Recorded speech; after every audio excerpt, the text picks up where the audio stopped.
Is he over there? Is he up there? Is he down here?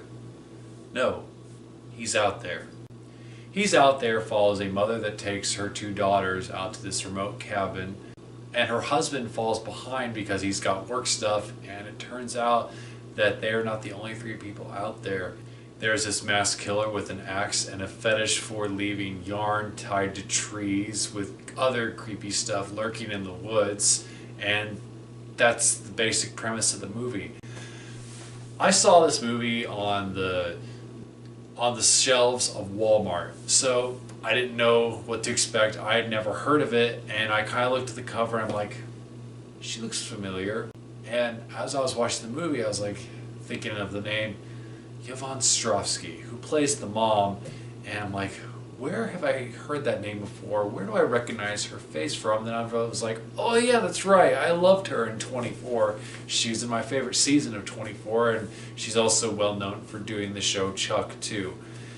So I was excited to watch this because I'm a sucker for isolation stories. My favorite movie, John Carpenter's The Thing, is an isolation story. I loved Hush, The Strangers. Alien is a isolation story. There's an opening shot that happens when they arrive at the cabin that pulls out and it shows just trees upon trees. It's just like miles of forest, like setting up the fact that they're isolated out here and that their dad is hours away, going to be unable to help them for, you know, what's going to happen in the film. And does it do enough to separate itself from other films like it? Yes and no. It's directed really, really well. A lot of the scenes are very creepy, and I love the fact that a lot of stuff happens off screen. There's a lot of that happens. There's a scene where you think somebody's going to die because you see the masked man behind them, and the masked man starts approaching them, and it cuts back to the house. And there's another scene where somebody gets pulled through a window, and you think, oh, we're going to see this giant violent fight where somebody gets cut up, but it cuts back to the house again. And I love that because it leaves the tension and the imagination, because there are 5 to 10 minutes where we don't know what the result of that attack was. And if you're that kind of person that is annoyed by the fact that Michael Myers spent most of Halloween just stalking people, or the fact that they never show the shark in Jaws until the last 20 minutes or so, this might not be the movie for you, because really you don't get to see a whole lot of the killer until the last 15 minutes or so.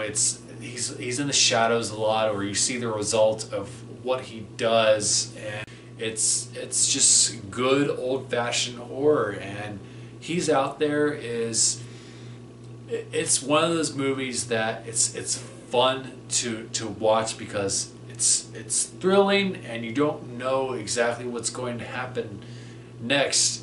I mean, it plays by the rules for the first half of it, and it's enjoyable because it does some familiar stuff and by the book, and then it kind of goes in a direction where you're like, holy shit, did they just do that? And you're like, okay, where is this going to go next? How are they going to complete the story without this element in the movie? And the protagonist, the mom, has what I like to call the hero's moment, and you're just like, yes! And I absolutely loved that part of the film.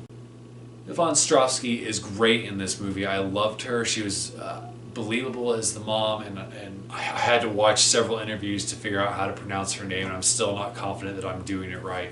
But she's really, really good in the film, and her daughters are serviceable. There are a couple times where they come off a little whiny, but I mean, that's kind of accurate. I mean, I think that the way that they behave in the movie, where they're constantly terrified and they're literally frozen in the spot, and their mom is trying to get them to move, and they just don't want to, and they just kind of just keep breaking down and crying.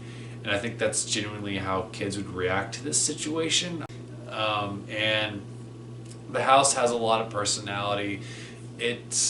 I don't like this as much as Hush, but I think I do like it a little bit better than The Strangers, because having the whole element where she has to protect her kids while trying to figure out how to outsmart this masked killer is absolutely compelling, because I mean you've got these two potentially uncontrollable elements that she has to overcome, and the kids even have their own arc too, where the older of the two has a moment where she sort of has to kind of take control of the situation, and that's a really good part in the film too.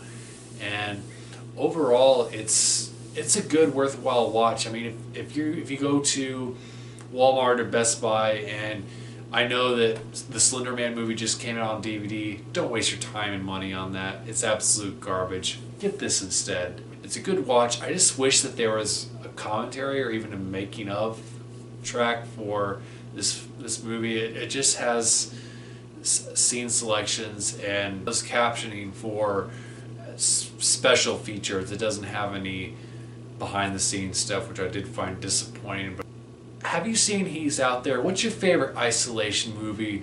Comment below, let me know. As always, you can check out my other videos and subscribe to the channel to see more. Check out my books. All the links are listed below.